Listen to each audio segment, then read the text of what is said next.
Imagine you're completely alone. No phone, no internet, no people around. Complete silence. And then just a few minutes pass, and your brain begins to feel discomfort. A strange tension, anxiety, the urge to distract yourself with something. But why? Why is it so difficult for people to be alone? Modern people are almost never truly alone. Music, video, social media, messages, noise, information. Our brains are constantly occupied with something, and that's precisely why silence begins to seem strange, frightening, because in silence you begin to hear your own thoughts for the first time. But the fear of loneliness arose long before phones and the internet. Hundreds of thousands of years ago, being alone meant almost certain death. Humans are very weak creatures. We don't have claws, no fangs. We run slowly. We have poor night vision. And ancient humans survived only by being in groups. If a tribe exiled a person, they rarely lived long. You couldn't hunt properly alone. You couldn't sleep peacefully. You couldn't protect yourself from predators. So the brain began to perceive loneliness as a threat to survival. And this ancient programming is still inside you, even if there are no wolves around today. That's why loneliness feels almost like physical pain.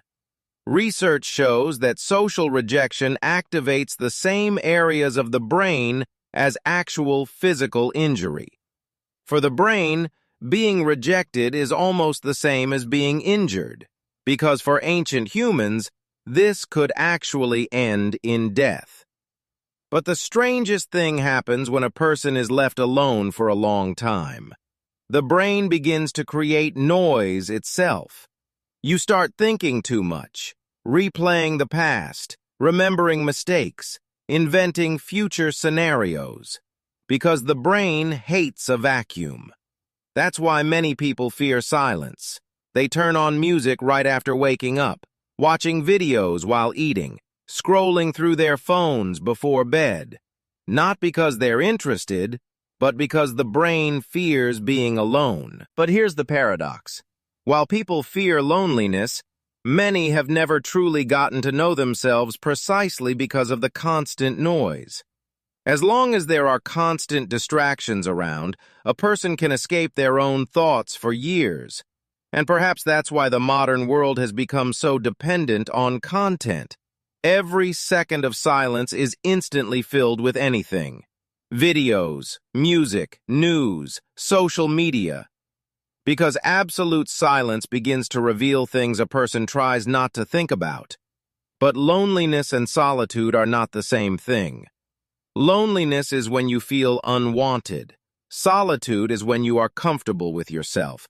And that's a huge difference. Some people can sit alone in a room and feel absolute peace. Others begin to feel anxious after just a few minutes. Interestingly, many of humanity's greatest ideas were born in solitude. Philosophers, writers, scientists, artists. When it becomes quiet, the brain finally begins to think deeper. But the modern world leaves little opportunity for this. The phone has become a way to escape the silence. Every notification gives the brain a small dose of peace. You feel connected to people again, even if it's just a screen. And gradually, the brain begins to crave this stimulation constantly. There's an experiment that perfectly demonstrates a person's fear of loneliness. People were left in an empty room without a phone or entertainment. They had only one button in front of them, which would deliver a mild electric shock. And many people chose to shock themselves, rather than just sit in silence. Think about it. Sometimes it's easier for the brain to choose pain than to confront its own thoughts. But perhaps the problem isn't loneliness per se. It's that most people have never learned to be alone. Modern people are constantly surrounded by noise, and when the noise disappears, it becomes too loud inside. And perhaps that's why the calmest people aren't those who are never alone, but those who have stopped fearing their own silence.